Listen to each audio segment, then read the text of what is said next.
Hello, hello, hello, and welcome to another episode of our Southern California housing market update. This is for February 15th, 2022.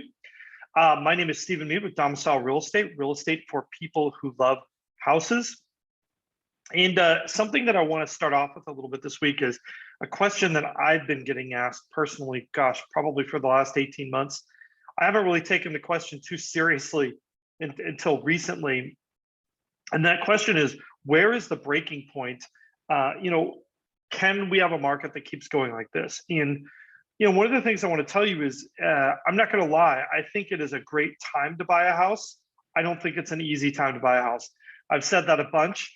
It's a lot less easy now than it was the last time I said that.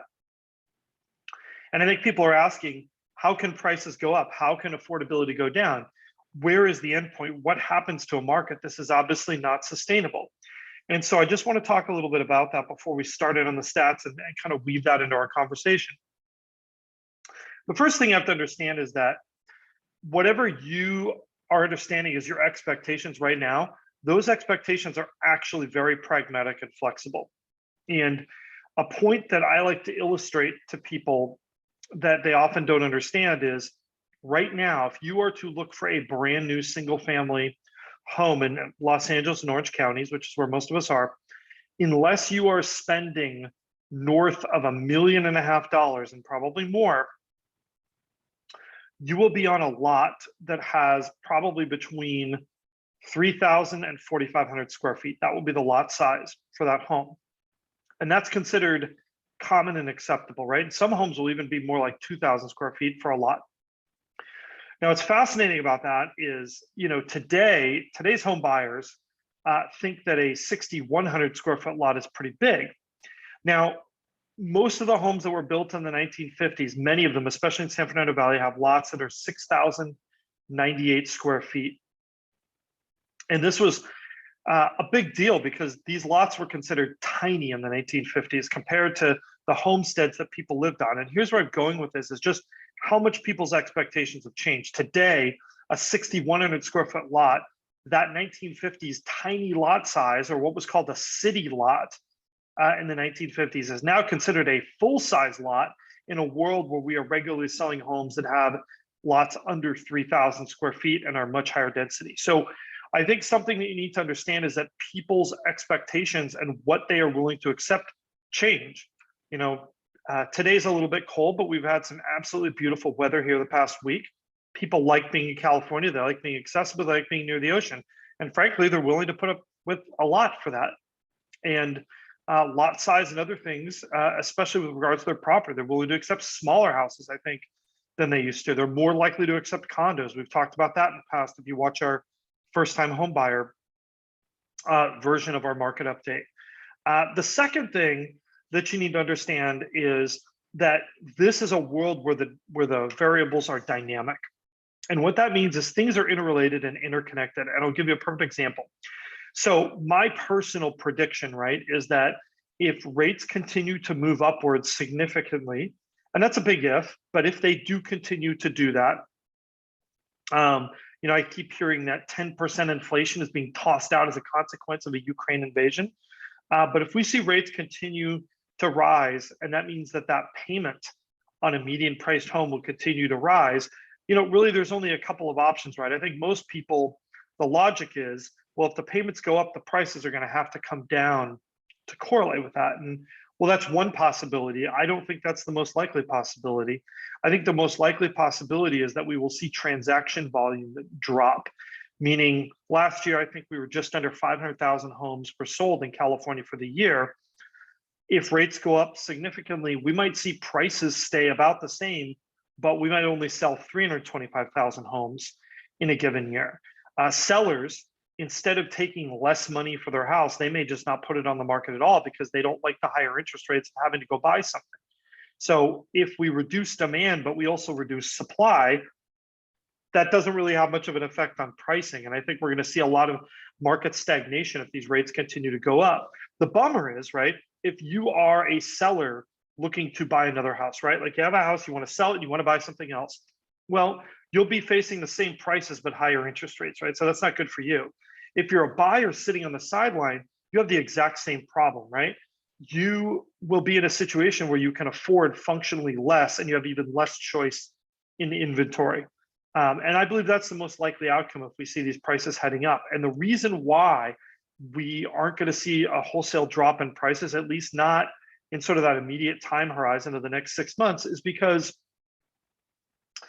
we are so far in the hole over what we need availability of housing. We are never going to get to that situation of gross oversupply that will allow prices to drop. And that's really the key, is that you need to be in a position of oversupply to really allow those price drops to happen. So, if you're a buyer waiting on the sidelines, I don't think the next 6 months are going to really look that much better. We might have some fluctuations here and there. There might be weeks that are better to buy than others, but I don't see any large scale changes. So let's get into the actual stats and we can kind of talk about what we're saying here.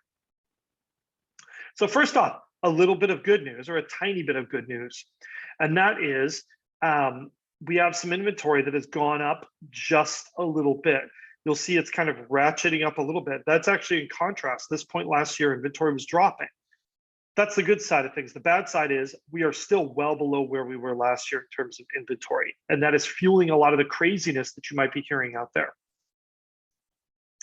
New listings. Well, here's some good news. New listings are up, not up as far as they were last year.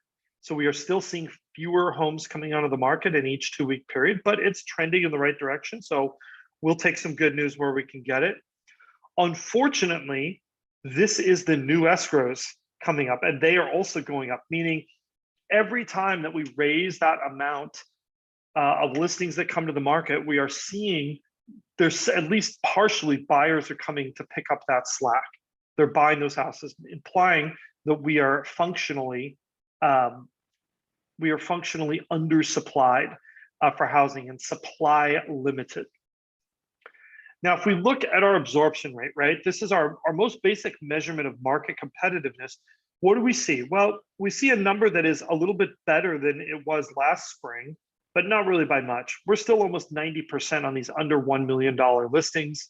That entry-level price range is still red hot. So no real appreciable difference. Even in our 1 to 2 million range, same thing. We are a little bit better than last year, but not really by a huge amount. Let's see. Now, if we look at our closed prices, again, remember that this is looking in the rear view mirror. I am telling you, based on what I'm hearing, this data is 4 to 6 weeks old, and I think it is outdated. I think we are actually seeing some prices that are raising a little bit higher than these points. And I think come 4 weeks from now, we're going to see a bit of a rise in prices. How much of that is interest rate rising panic buying? Our market has this tendency where for a few weeks after rates rise, buyers kind of scramble to get something because they are afraid of being priced out. I don't know how much of what I'm seeing in the marketplace right now is a result of that.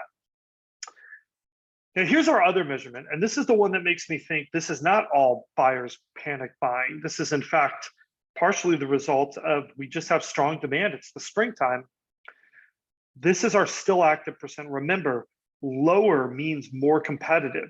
And while it is not as competitive as it was last year at this time point, look at the direction it's heading.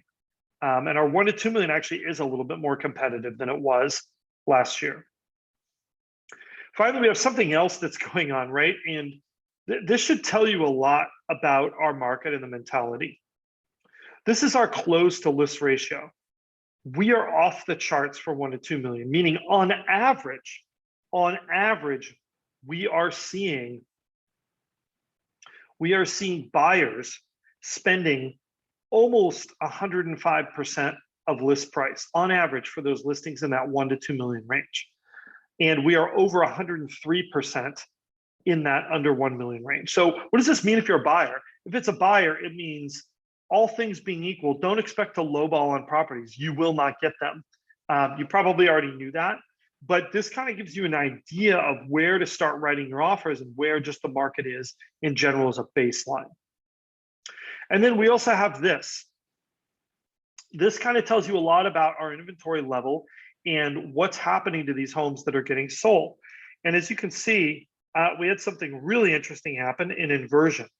our days on market is actually lower for $1 to $2 million escrows than it is for our under 1 million. If you look back on our graph, that is the first time we've seen this in over a year. Oh no, sorry, the second time. There was a little point here at the beginning of the year, and we were very close towards the end of the year there. But we are here under 20 days on market and right about 21 days for our under 1 million. If you look back here, look at where we were last year. Those $1 to $2 million listings were 30 days on market when they went into escrow. And if you look down here, we were over 20 days, well over 20 days. So, some of our stats are saying that things aren't quite as bad as they were last year, but the reality is I think things are worse. If I'm kind of going by kind of the anecdotal data and looking at this period of time, at least those hot listings that people want, those are more competitive than they were last year. And here's our affordability chart, right? And this is something I've talked about quite a bit as really something to watch for kind of our market health. So back here in June of 2018, that's our baseline, our 100%. And this is the payment on a median priced home. And you can see, where are we today? Well, today we're right about 125% or 25% more expensive than almost 4 years ago. Given where inflation is, I don't think that's a ridiculous number, but if you look at the shape of this, right, we kind of got up into this 110 to 120%, and we just rode this for, 6-7 months. And then once we started hitting the new year, that's when we gained quite a bit. And I think if you look at that, like where we were, this trend line has a higher slope. Still not as bad as it was, in 2021 in terms of those payment levels rising, but close, right? And this is typical that we see this towards the beginning of the year. We're really just going to have to watch these interest rates to kind of see what's happening. So, why are we talking about this? I was talking with some clients that I sold a home to about 6 months ago, right? And 6 months ago was towards the latter half of the summer, and it wasn't easy, right? But one of the things they remarked on was, boy, we didn't know how good we had it at the time. And that's something that I want to tell, people that are watching this too. I think right now, if you're a buyer, it might be hard to fathom an idea where the market is more difficult than it is at this moment. However, I can assure you it absolutely can get more difficult for you. Also, if you're a seller, I think you might be used to this idea of over list price offers and people fighting for your home, but that may not exist forever. It also means that we're seeing a big difference in the homes that are really ready to go, and they're getting, just tons of offers, versus the ones that are a little bit softer in their preparation. So this is not an excuse to skip that preparation. You want people to fall in love. You want people to feel like this is the last one like yours that's going to come along. It might actually be the last one for a while that comes along. That's what scarcity does. But that's our advice for sellers right now. If you are a seller, one of the things also that you might want to explore, and we're a certified agent to do this, is we do have methods that will help you buy another house before you have to sell your current home. So if that is something that you are interested in, absolutely reach out. Don't forget to like, subscribe, and hit that notification bell. Also check the links below if you'd like to get in touch with us. We offer no cost, no obligation consultations. They're 15 minutes. We have a link down below where you can sign up for that. And if you know anyone who is looking to buy or sell property in Southern California, we would absolutely love to lend them our expertise and help them out with that. Questions, comments, as always, we love them. We will talk to you again real soon.